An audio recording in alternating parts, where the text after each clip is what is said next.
Hello children, good morning. I'm going to teach you third chapter of geography, natural vegetation and wildlife. In this chapter you will learn about natural vegetation, forest and wildlife of different continent. Also you will learn about the conservation of forest and wildlife. Let's start. Natural vegetation and wildlife play a vital role in maintaining the ecological balance on the earth. इस धरती के ecological balance को maintain करने में natural vegetation और wildlife बहुत ही important role play करते हैं. Natural vegetation refer to the plant life that grow naturally in an area. Natural vegetation उन्हें बोलते हैं जो किसी भी एरिया में नेचुरली प्लांट ग्रो कर जाते हैं. उसी तरह वाइल्ड लाइफ भी. Wild life refer to the undomesticated animal life found in any region. किसी भी रीजन में पाए जाने वाले वो एनिमल जो कि डोमेस्टिकेट नहीं है. Natural vegetation and wildlife found in a region are determined by various factors, main among which are climates and topography. किसी भी एरिया में पाए जाने वाले नेचुरल वेजिटेशन और वाइल्ड लाइफ जो होते हैं उन्हें बहुत सारे फैक्टर्स अफेक्ट्स करते हैं और जिसमें से कि क्लाइमेट एंड टोपोग्राफी इंपॉर्टेंट है. Differences around the world in these factors have given rise to the various biomes. इन सभी फैक्टर्स की वजह से पूरे वर्ल्ड में डिफरेंट तरह के जो है जैविक विविधता पाई जाती है. Interrelationship between natural vegetation and wildlife. Natural vegetation and wildlife are dependent on one another for their survival. Natural vegetation और वाइल्ड लाइफ सर्वाइव करने के लिए एक दूसरे के ऊपर डिपेंड करते हैं. Let us see how. चलिए देखते हैं कैसे. Plant are capable for producing their own food. They are thus producer and are known as autotrophs. जो प्लांट्स हैं वो अपना फूड जो है खुद प्रोड्यूस करते हैं फोटोसिंथेसिस के थ्रू, इसीलिए उन्हें ऑटोट्रॉप्स बोला जाता है. Animals cannot produce their own food or depends on plants directly or indirectly for their food. जो एनिमल होते हैं वो अपना फूड जो है खुद नहीं बनाते हैं, वो डिपेंड करते हैं प्लांट्स के ऊपर डायरेक्टली या इनडायरेक्टली. दे आर कंज्यूमर, वो कंज्यूमर होते हैं, इसीलिए उन्हें बोला जाता है heterotrophs. The balance in ecosystem is maintained. जो इकोसिस्टम का बैलेंस है वो कैसे मेंटेन होता है? फूड चेन के through. One organism eats another and is in turn consumed by another organism. एक ऑर्गेनिज्म जो होता है दूसरे ऑर्गेनिज्म को ईट करता है. और जैसे कि यहाँ पर दिया हुआ है हार्बीवोरस फीड ऑन प्रोड्यूसर, यानी प्लांट को. Carnivorous feed on herbivorous and omnivorous feed on both producer and consumer. जो ऑमनीवोरस है वो दोनों को फीड करता है. When the carnivorous and omnivorous die, जब ये दोनों डाई हो करते हैं, there remains gradually blend with the earth. तो इनके जो रिमेन्स है वो धरती के साथ मिल जाते हैं जो कि सॉइल की फर्टिलिटी को बढ़ा देते हैं. And the key source of the nutrition for plants, जो कि प्लांट्स के लिए बहुत ही यूज़फुल होते हैं. In this way the food chain highlights the interdependence of living creature. इस तरह से ये फूड चेन बताता है कि किस तरह से जो नेचुरल वेजिटेशन और ये जो लोग हैं ये आपस में इंटरडिपेंडेंट है. नेक्स्ट टॉपिक है importance of the natural vegetation. Natural vegetation की क्या इम्पोर्टेंस है? तो प्लांट्स जैसे कि क्या क्या हमें देते हैं, फॉरेस्ट हमें क्या क्या प्रोवाइड करता है, तो मैं इसको बहुत ईजी ढंग से आप लोगों को बताऊंगी जो कि आप लोगों को याद हो जाएगा. फर्स्ट है फॉरेस्ट, FOREST. F से fruit, fuel wood, fodder. The forest are the source of products like fruits, fuel wood and fodder. Oxygen. Plants release oxygen. Next, forest also bring rainfall. Ecological balance. Forest maintaining the ecological balance in a region. Soil erosion. The root of the tree hold the soil and prevent the soil erosion. Timber. Timber used for making wooden furniture. I hope कि natural vegetation की क्या important है आप लोगों को समझ में आ गया होगा. नेक्स्ट टॉपिक है distribution of natural vegetation. The nature of vegetation found in a region depend on the several factors such as latitude, altitude, sunlight, temperature, types of soil, rainfall, moisture and the slope of the land. किसी भी area के किसी भी reason में पाए जाने वाले जो नेचुरल वेजिटेशन होते हैं वो बहुत सारे फैक्टर्स जो होते हैं उन्हीं पर डिपेंड करते हैं, जैसे कि लेटीट्यूड, एल्टीट्यूड, समुद्र से दूरी, उसकी ऊंचाई, sunlight, temperature, types of soil, वहाँ कितना रेनफॉल हो रहा है, कितना मॉइस्चर है, स्लोप ऑफ द लैंड, मतलब लैंड फर्टाइल है कि नहीं है, कितना स्लोप है उसका, ये सारी चीज़ें जो होती हैं उस एरिया के वेजिटेशन को अफेक्ट्स करती हैं। The two most important factor, इन सभी में से जो दो मोस्ट इम्पॉर्टेंट हैं जो कि ग्रोथ ऑफ द वेजिटेशन के लिए, वो है temperature and moisture. The major vegetation type of the world, as we have learn last year, class 7 में भी आप लोगों ने ये टॉपिक पढ़ा था कि कौन कौन से वेजिटेशन कहाँ कहाँ पाए जाते हैं। तो let us look at the main feature of each of them. तो टॉपिक है आपका distribution of the natural vegetation and wild life, यानी कि पूरे धरती पर कितने तरह के नेचुरल वेजिटेशन पाए जाते हैं। तो उससे पहले मैं आप लोगों को ये बताऊंगी जिससे कि आप लोग आसानी से इस टॉपिक को समझ लेंगे। Heat zone of the earth, ये आप लोगों ने क्लास 7 में पढ़ा था। ये है equator, tropic of cancer, tropic of capricorn. तो इसके बीच का जो एरिया है वो ट्रॉपिकल जोन कहलाता है, यानी यहाँ पाए जाने वाले जो वेजिटेशन है इन्हें ट्रॉपिकल नाम से ही पढ़ेंगे। फिर ये है टेम्परेट जोन, यहाँ जो वेजिटेशन है उन्हें टेम्परेट नाम से ही हम बोलेंगे इस एरिया में और यहाँ पर। तो let's start. Tropical evergreen forest, जिन्हें कि रेन फॉरेस्ट भी बोला जाता है, यहाँ इस एरिया में काफ़ी हैवी रेनफॉल होता है, 200 सेंटीमीटर जो है एनुअली, उससे ज़्यादा होता है। और थ्रू आउट द ईयर, पूरे साल यहाँ बारिश होती रहती है, हॉट भी और गर्मियाँ भी यहाँ ज़्यादा होती है। तो ये एरिया आप लोगों का वेस्ट बंगाल है, नॉर्थ ईस्टर्न स्टेट है, जिसमें जैसे कि असम है, अरुणाचल प्रदेश, मणिपुर, मेघालय, मिजोरम, नागालैंड एंड त्रिपुरा है। तो इस स्टेट में, नॉर्थ ईस्टर्न स्टेट में जो मेघालय है, वो वर्ल्ड का सबसे ज़्यादा बारिश यहाँ होती है मौसिनराम में। पहले चेरापूंजी था, अब चेंज होकर मौसिनराम हो गया है। तो इस एरिया में जो वेजिटेशन पाए जाते हैं उन्हें बोलते हैं ट्रॉपिकल एवरग्रीन फॉरेस्ट।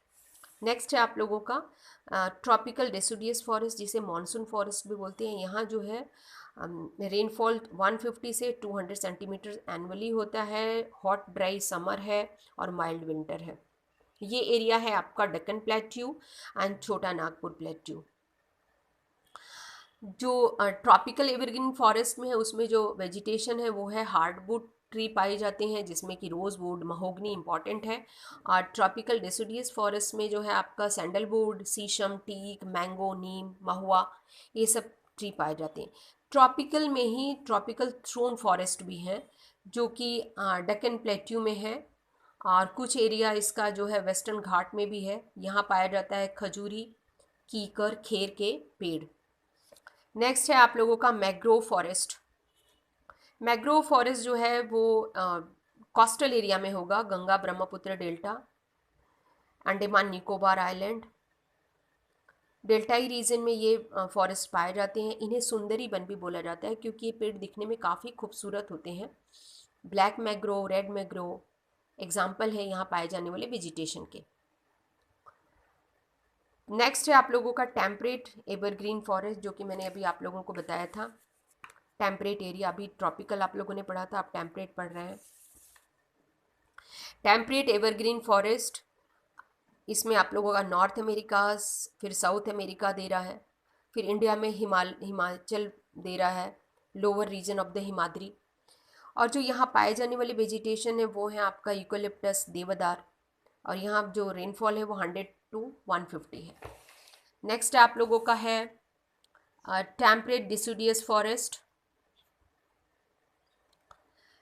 ये जो एरिया है ये आप लोग का शिवालिक रेंज है, और कनाडा है, यूरोप है, चाइना, जापान। रेनफॉल यहाँ 75 to 150 सेंटीमीटर एनुअली हो रहा है।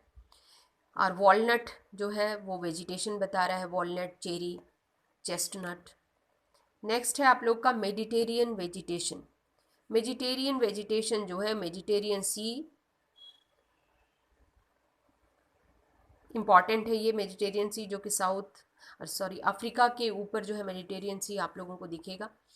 मेडिटेरियन सी के आसपास पाए जाने वाली जो वेजिटेशन है उसको मेडिटेरियन वेजिटेशन बोला जाता है। यहाँ जो रेनफॉल है वह 75 to 50 सेंटीमीटर एनुअली होता है। हॉट समर होती है। यहाँ जो पाए जाते हैं बोब है आप लोगों का। हॉट एंड ड्राई समर है। यहाँ जो वेजिटेशन है वो है ओक ऑलिव। नेक्स्ट है आप लोगों का, ये मैं पढ़ा चुकी हूँ ट्रॉपिकल में ही, कार्निफरस फॉरेस्ट। ये फॉरेस्ट है आप लोगों का northern region of Canada, Eurasia, Himachal range में। फिर इसके बाद लोअर हिमाद्री रेंज में आप लोगों को मिलेगा, इसमें आपका पाइन एंड स्प्रूस है। फिर ग्रासलैंड, जिसे आप लोग क्लास 7 में काफ़ी डिटेल पढ़ चुके हैं, steppes, prairies, campos, pampas, veld and downs. तो ये ग्रासलैंड इंडिया में तराई बेल्ट रीजन में पाई जाती है। और यहाँ जो है North America, South Africa, Eurasia, Australia. Desert area में जो है यहाँ खेजड़ी के पेड़ काफ़ी इंपॉर्टेंट है। डेजर्ट एरिया में इंडिया में थार इंडिया जो ग्रेट डेजर्ट है वहाँ पाए जाने वाले पेड़ है। खेजड़ी का पेड़ काफ़ी इंपॉर्टेंट है। नेक्स्ट टॉपिक है forest in India. According to the Forest Survey of India, India had 21.54% of its total geographical area under forest cover in 2017। 2017 के सर्वे के हिसाब से इंडिया का जो टोटल जोग्राफिकल एरिया है उसका 21.54% एरिया जो है फॉरेस्ट से कवर है। Madhya Pradesh has the largest area under forest cover. Madhya Pradesh का जो सबसे ज़्यादा एरिया है वो फॉरेस्ट से कवर है। उसके बाद अरुणाचल प्रदेश, छत्तीसगढ़, उड़ीसा एंड महाराष्ट्र है। Loss of forest cover. Over the year, however, forest cover has been declining on several parts of India and around the world. पिछले कई वर्षों से, जो चाहे वो इंडिया हो या दुनिया का कोई भी जगह जहाँ की फॉरेस्ट जो कवर एरिया है वो उसमें काफ़ी गिरावट आई है। Natural forest like the tsunami क्यों हुआ है ये? Natural factors like the tsunami, cyclone and wild Fyers, जो इसके कम होने के कारण जो है नेचुरल, वो है सुनामी, साइक्लोन या जो जंगल में आग लग जाती है वो। It is a result of the human activity. और जो फॉरेस्ट कम होने के और भी ह्यूमन एक्टिविटी भी रीज़न है, जो है such as the deforestation of for land, agriculture, जंगल के को काटना, किसके लिए? एग्रीकल्चर के लिए, टिम्बर के लिए, expansion of the urban area, जो सिविलाइजेशन हो रहा है उसके लिए। The loss of forest cover is associated with many problem. जब फॉरेस्ट एरिया का जो कवर एरिया है जब वो कम होता है तो बहुत सारी प्रॉब्लम क्रिएट होती है। फर्स्ट है increase in green house gases. जो ग्रीन हाउस गैसेस हैं जैसे कार्बन डाइऑक्साइड, मीथेन, ये सारी जो गैसेस हैं वो काफ़ी बढ़ जाती हैं एटमॉस्फेयर में। Destruction of habitats and ecosystem, जो पेड़, पशु पक्षी हैं, उन सब का जो निवास है उस काफ़ी ख़त्म हो जाता है। इकोसिस्टम भी बर्बाद हो जाता है। सॉइल इरोजन है, लैंडस्लाइड्स भी होने लग जाते हैं। Root of tree help seepage of rain water into the ground. जो पेड़ जब काटे जाते हैं तो बहुत सारा सॉइल इरोजन होता है। तो वही बता रहा है कि रेन वाटर जो होते हैं ट्री के रूट के थ्रू ही ग्राउंड में जाता है। तो deforestation also lead to flooding. Deforestation की वजह से बाढ़ भी बहुत ज़्यादा आती है और जो बाढ़ को रोकने के लिए कुछ भी नहीं रहता है, जो पूरा का पूरा एरिया को बर्बाद कर देती है। नेक्स्ट टॉपिक है importance of wildlife. Wildlife to play an role in the balance of the ecosystem. Ecosystem के बैलेंस करने में वाइल्ड लाइफ का भी उतना ही रोल है जितना कि नेचुरल रिसोर्सेज के हैं। Each species interact with its environment in different way. इस इन्वायरमेंट का हर प्रजाति अपने आप को इंटैक्ट करती है इस इन्वायरमेंट से। All organism is an ecosystem are dependent on each other. हर ऑर्गेनिज्म जो है, हर जीव जंतु एक दूसरे के ऊपर जो है डिपेंड करता है। The extension and proliferation of one species can have for reaching effects on it's ecosystem. चाहे वो विलुप्त हो रही हो, उसकी प्रजाति बढ़ रही हो, ये हर चीज़ का जो इकोसिस्टम पर उसका असर पड़ता है। For example, spider are a major predator of the environment and control the population of insects. जो स्पाइडर है वो सबसे बड़ा प्रीडेटर माना जाता है इस इन्वायरमेंट में, जो कि हर इंसेक्ट्स जो है उसके पॉपुलेशन को कंट्रोल करता है। Like the flea, agriculture pest, इन सबको वो खा के कंट्रोल करता है उनकी पॉपुलेशन को। फिर इसके बाद insects are the sources of importance product like the honey, wax, ये सब चीज़ें मिलती हैं, silk. Addition of the pollination flower, जो इंसेक्ट्स होते हैं वो फ्लावर पॉलिनेशन में भी अपना इम्पॉर्टेंट रोल प्ले करते हैं। Insects also act as the decomposer and help in the creating of the nutrient rich top soil. Top soil के जो होते हैं उसकी फर्टिलिटी को काफ़ी बढ़ाते हैं सब। बर्ड्स फीड ऑन वर्म्स, जो चिड़िया होती हैं वो वर्म्स को खाती हैं।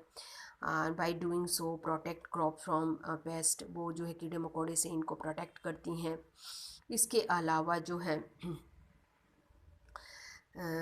ये वल्चर एंड क्रो, जो गिद्ध है और कौवे हैं, ये सब जो है डेड जो एनिमल्स हैं या जो भी डेड चीज़ें होती हैं उनको खा करके पॉल्यूशन को बढ़ने से रोकते हैं। तो wild life help promote tourism, wild life की वजह से टूरिज़्म का भी प्रमोशन होता है और जिससे कि कंट्री का इनकम भी काफ़ी बढ़ जाता है। नेक्स्ट है आप लोगों का depletion and degradation of wildlife is a major problem. तो कौन कौन से प्रॉब्लम है हम पढ़ेंगे। फर्स्ट है लॉस ऑफ नेचुरल हैबिटेट, जब ज़्यादा मात्रा में पेड़ कटने लग जाते हैं, चाहे वो कोई भी रिस्पॉन्सिबल हो उसके लिए, तो हैबिटेट यानी कि नेचुरल जो हैबिटेट है जंगल में रहने वाले जानवरों के लिए उनको काफ़ी परेशानी होती है अगर पेड़ ज़्यादा काटे गए तो। Change in the climatic condition, ज़्यादा पेड़ कटेंगे तो क्लाइमेट में भी चेंजिंग आएगा। Human activities such as the over grazing, urban expansion, agriculture, mining and constructional activity, ये सारी चीज़ें होती हैं। And deforestation led the destruction of the natural habitat, जो निवास होता है जानवरों का उनको ये सब चीज़ें डिस्ट्रॉय कर देती हैं, जिसकी वजह से जो एनिमल होते हैं वो माइग्रेट करने लग जाते हैं किसी और जगह। नेक्स्ट है आप लोगों का एक्सेसिव हंटिंग एंड पोचिंग, जिसमें animals like the tiger, lion, elephant, rhinoceros, black buck, crocodile, ostrich, ये सारी जो चीज़ें हैं इन सब से जानवरों से चाहे हमें बहुत सारी चीज़ें मिलती हैं, जैसे कि hide, skin, tusks, horns, feather, और काफ़ी कीमती होती हैं।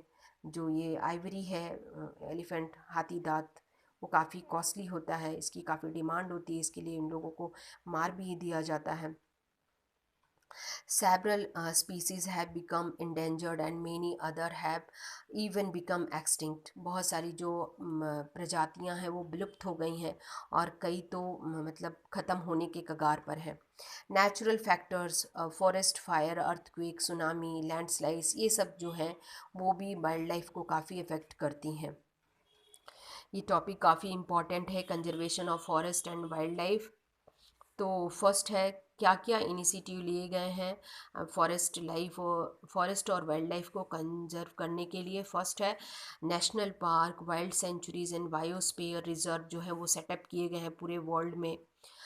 फिर इसके बाद सेकंड है international agreement between government known as the CITES, CITES CITES, convention on international trade and endangered species of wild of fauna and flora has been establish, इसका साइट का इस्टेब्लिशमेंट किया गया फ्लोरा एंड फना को बचाने के लिए। क्या क्यों क्यों किया गया इसका। International trade in the wild animal, अगर वाइल्ड एनिमल और प्लांट की किसी भी प्रजाति का व्यापार होता है तो उसको बचाना चाहिए, उसको सर्वाइवल करने से चाहिए, उसको विलुप्त होने से बचाना चाहिए, उसको किल होने से। It also listed several species of animals and birds whose trade is prohibited, बहुत सारी ऐसे एनिमल्स हैं या बर्ड्स हैं जिनको कि व्यापार पर प्रतिबंध लगाया गया है। The government of India had declared many reasons to protect area of the different types such as the national park, wildlife reserve, biosphere reserve and sanctuaries.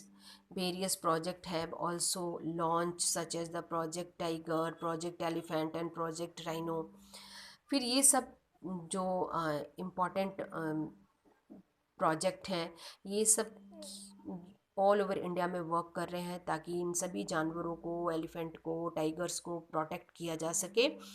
और मेन है कि जो रिज़र्व फॉरेस्ट है उसमें जो ह्यूमन एक्टिविटी है, grazing, hunting, इन सब को प्रतिबंधित किया जा सके। आई होप स्टूडेंट कि आप लोगों को पूरा टॉपिक समझ में आएगा। Thank you children.